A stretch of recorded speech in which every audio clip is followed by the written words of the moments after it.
One of the key issues which seem to be coming up is obesity, like you mentioned. And Delhi also seems to have a peculiar problem of obesity. There was a recent survey which was done, which indicated that around at least 40% of children were obese or overweight. Why is that?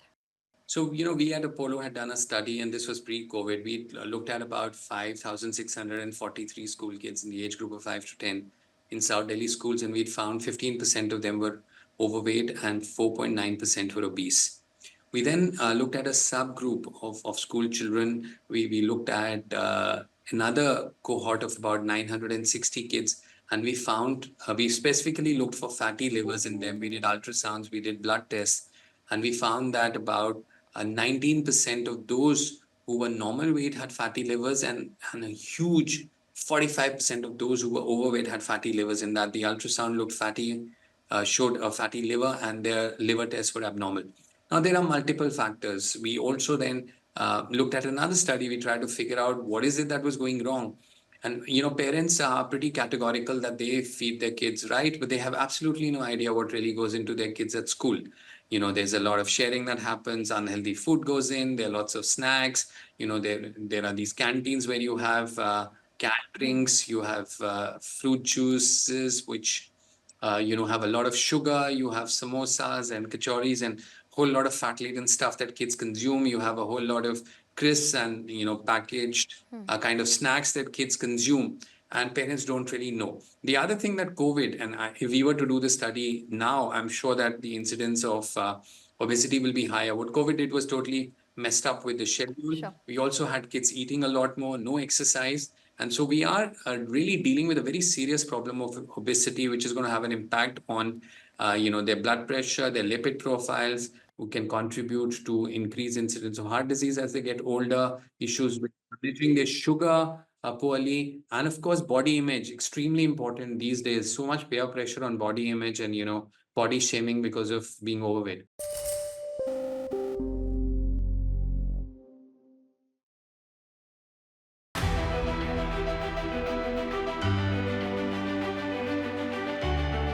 The Indian markets have not just grown, they've broken several records in the last 25 years. India's contribution to incremental global GDP was as low as 0.2% 25 years ago.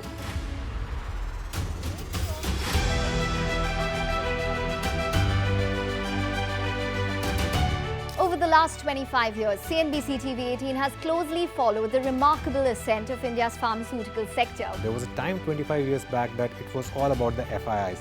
If FIIs would buy, markets would rally. If FIIs would sell, market would fall. Earlier, we were net importers of steel. From IT services to SaaS, from consumer electronics to space tech, from mere programming to AI ML. Cars, two-wheelers, three-wheelers, commercial vehicles have significantly become much more expensive than they were 2 decades ago.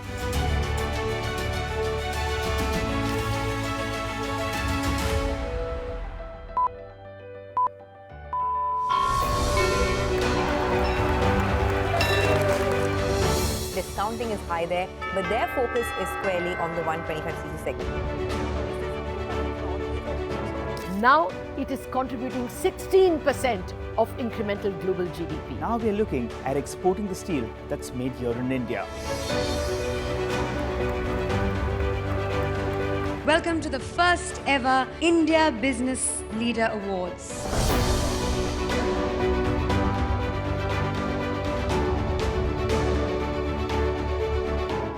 Cars, two-wheelers and vehicles generally being manufactured today are much lower on emissions and much higher on safety. India's technology industry has been at the forefront of cutting-edge innovation over the last 25 years. It's the retail which is the driving force for the market right now. Clearly, we have arrived on the global economic stage.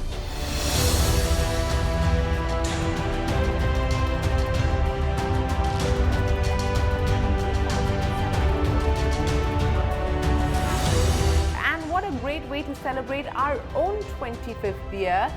with new milestones being achieved on Dalal Street. 21 years of the Nifty from 1,000 to 10,000 today. Sensex and Nifty hit a record high. The Nifty rallying to a record high. We invite you to join us as we persist in leading coverage of the pharmaceutical and healthcare domain, documenting India's expanding expertise in medicines.